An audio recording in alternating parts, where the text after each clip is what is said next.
नमस्कार दोस्तों, मैं आपका दोस्त अशोक कुमार फिर हाजिर हूं आपके सामने इनकम टैक्स का एक और चैप्टर लेकर। ये एडुट्रिक्स की इनकम टैक्स सीरीज है जिसमें आज हम करेंगे इंट्रोडक्शन सेक्शन 1 से लेकर सेक्शन 4 तक। दोस्तों ये बहुत ही इंपॉर्टेंट चैप्टर है क्योंकि इसके अंदर हम इनकम टैक्स की ऐसी बेसिक कॉन्सेप्ट्स के बारे में बात करेंगे जो इस इनकम टैक्स को समझने के लिए बेहद जरूरी है। तो आइए शुरू करते हैं।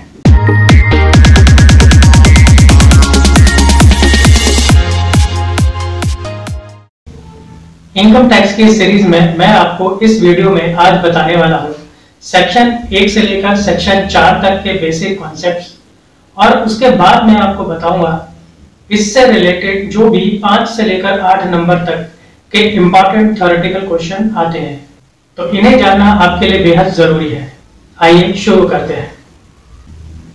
दोस्तों सबसे पहले तो हम ये देख लेते हैं कि अगर हमें इनकम टैक्स को समझना है तो हमें कौन कौन सी किताबें, कौन कौन से एक्ट, कौन कौन से रूल्स एंड रेगुलेशन हमें पढ़ने होंगे, या आप दूसरे शब्दों में ये भी कह सकते हैं कि इनकम टैक्स के ऊपर किन किन एक्ट या सोर्सेस का इंपैक्ट पड़ता है, यहाँ पर रूल्स एंड रेगुलेशंस कहाँ से आते हैं। तो इसमें सबसे पहला आता है इनकम टैक्स एक्ट 1961। ये तो सबसे पहले इनकम टैक्स एक्ट ही हो गया, जो अगर आपको कुछ पढ़ना है तो ऑब्वियस है आपको इनकम टैक्स एक्ट 1961 पढ़ना ही पड़ेगा। और दूसरा है इनकम टैक्स रूल्स 1962। दोस्तों ये इनकम टैक्स एक्ट 1961 से अलग है।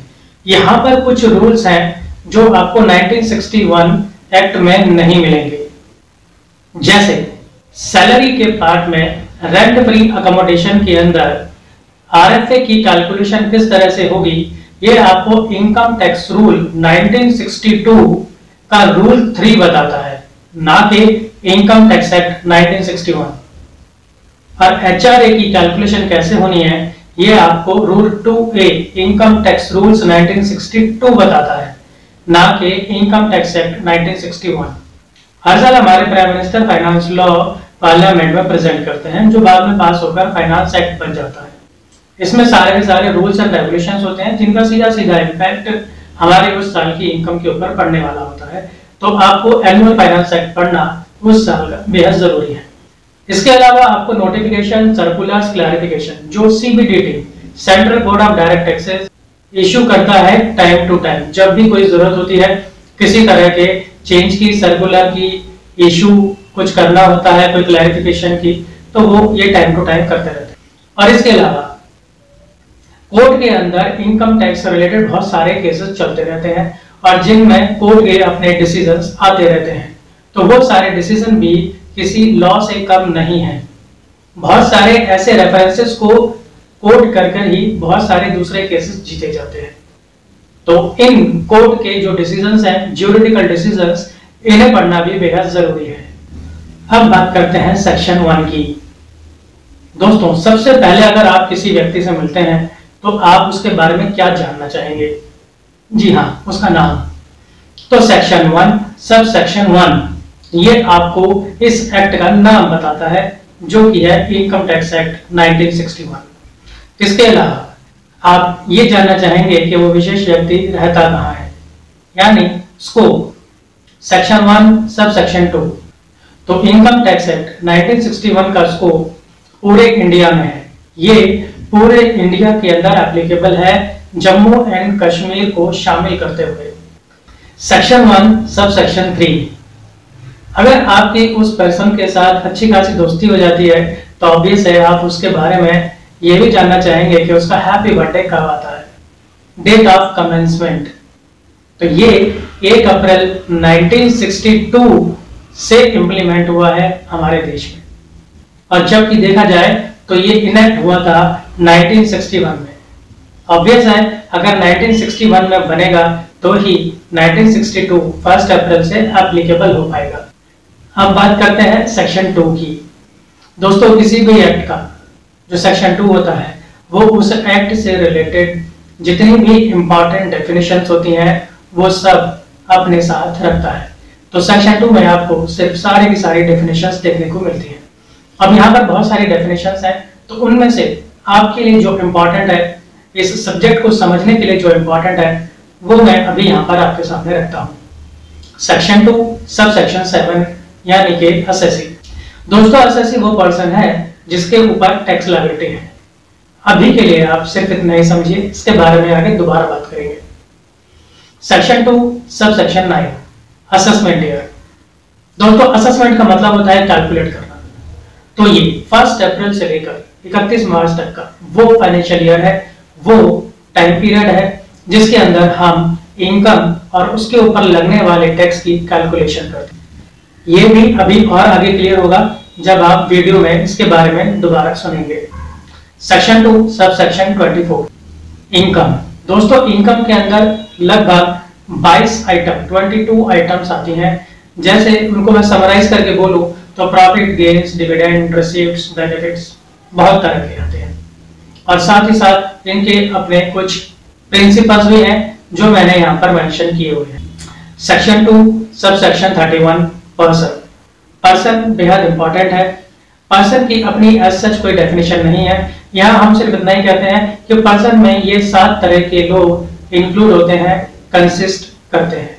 कौन कौन से हैं? इंडिविजुअल, जैसे कि आप और मैं, every human being is individual. Hindu undivided family, जैसा कि भारत में जॉइंट फैमिली सिस्टम है, वो सब लोग आपस में मिलकर बिजनेस करते हैं, एक साथ मिलकर बिजनेस करते हैं और उनका अपना एक हेड होता है जिसको हम कर्ता बोलते हैं। कंपनी, जो कंपनीज एक्ट 2013 के अंदर रजिस्टर्ड है। पार्टनरशिप फॉर्म या इसमें एलएलपी भी आती है। एओपी यानी एसोसिएशन ऑफ पर्सन, ये एक ग्रुप है जिसमें पर्सन, जो भी मैं आपको अभी बता रहा हूं पर्सन के नाम, इनमें से कोई भी आकर ग्रुप बना सकता है।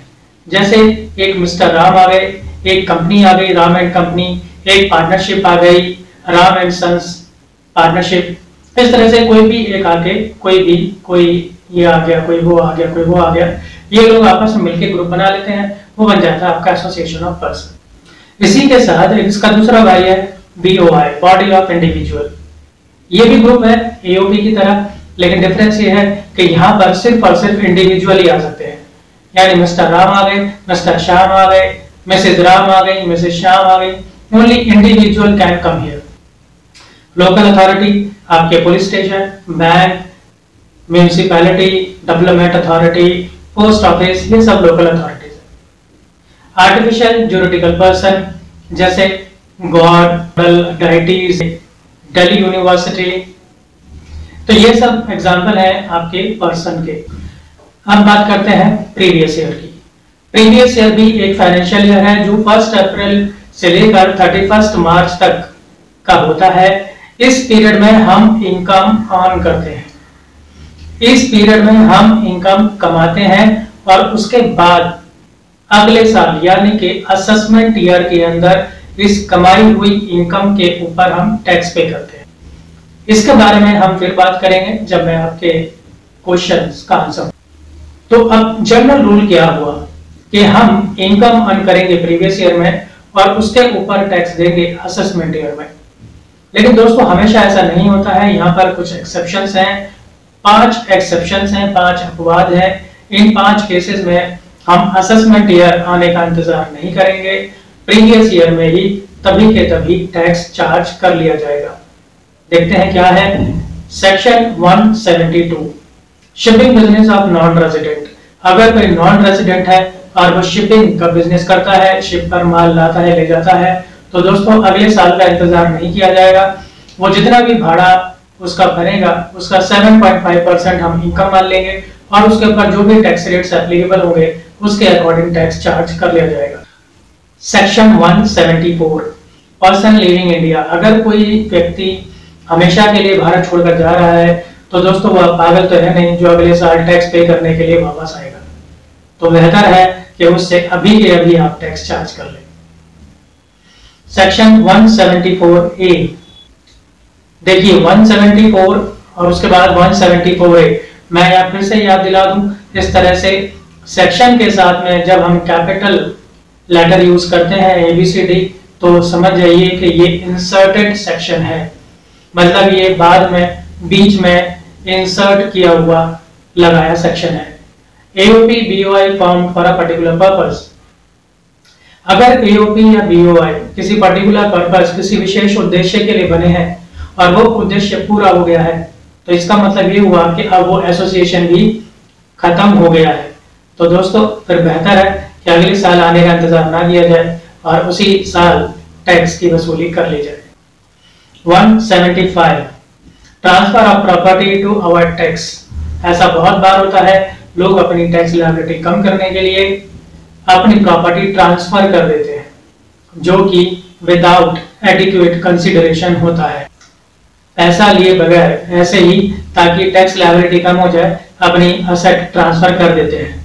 तो दोस्तों ऐसे में अगर वो पकड़ लिए जाते हैं तो अगले साल का इंतजार नहीं होता, उसी समय टैक्स चार्ज कर लिया जाएगा। और लास्ट 176 डिसकंटिन्यूड बिजनेस। अगर बिजनेस बंद हो रहा है, बिजनेस शट डाउन हो रहा है, तो अगले साल आने का क्या इंतजार करना, उसी साल यानी प्रीवियस ईयर में ही उसकी कैलकुलेशन कर लीजिए।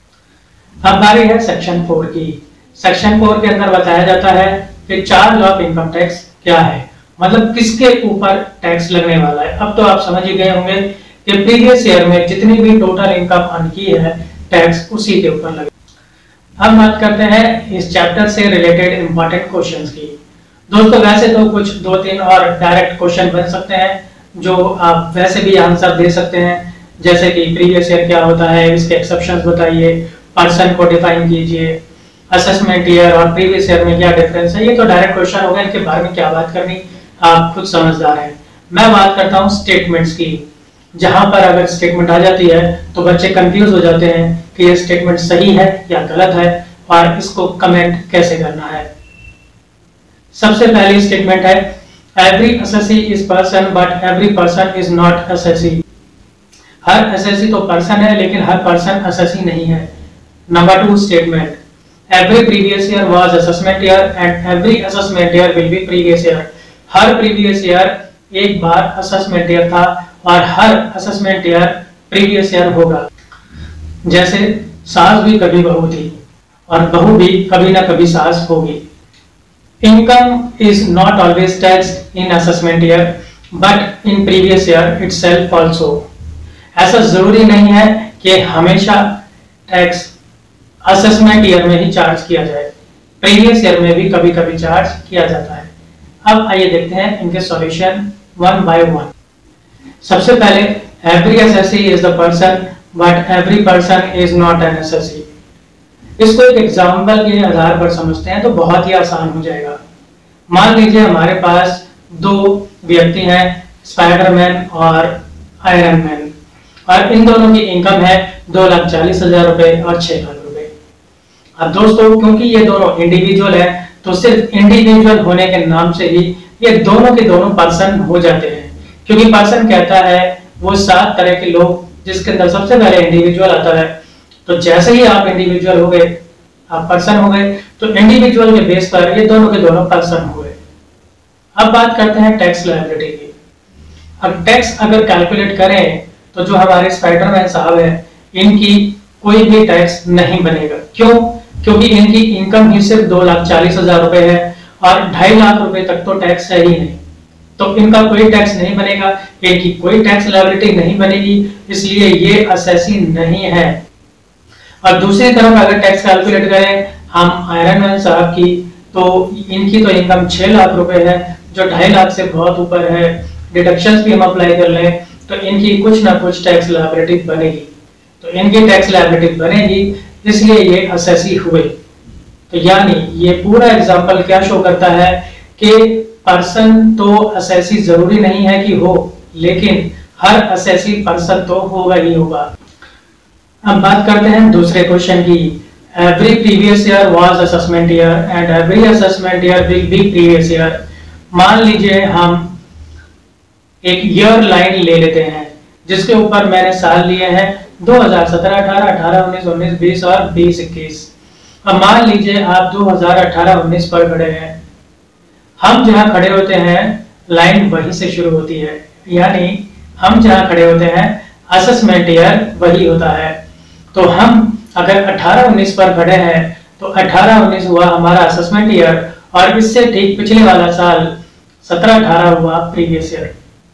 अब मान लीजिए जब हम अगले साल में आ जाएंगे 1920 में, तो असेसमेंट ईयर बन जाएगा 19-20 और प्रीवियस ईयर बन जाएगा 18-19। और इसी तरह से जब हम 20-21 में आ जाएंगे तब असेसमेंट ईयर बन जाएगा 20-21 और प्रीवियस ईयर बन जाएगा 19-20। तो इस एग्जांपल को देखें तो क्लियर हो जाता है कि हर प्रीवियस ईयर असेसमेंट ईयर था और हर असेसमेंट ईयर अगली बार कभी ना कभी प्रीवियस ईयर होगा ही होगा। और आपका आखिरी सवाल कि इनकम टैक्स जरूरी नहीं है हमेशा असेसमेंट ईयर में ही चार्ज किया जाए, ये प्रीवियस ईयर में भी चार्ज किया जा सकता है। तो दोस्तों इसमें आपको सीधा सीधा बताना है कि प्रीवियस ईयर क्या होता है और उसके एक्सेप्शंस क्या होते हैं। तो ये था सेक्शन 1 से सेक्शन 4 तक, ये बेहद जरूरी है आपके लिए। अगर आपको कोई किसी तरह का डाउट है तो आप कमेंट बॉक्स में टाइप कर सकते हैं, मैं आपका जवाब जरूर दूंगा। अगली वीडियो में आपसे फिर मिलता हूं, तब तक के लिए नमस्कार।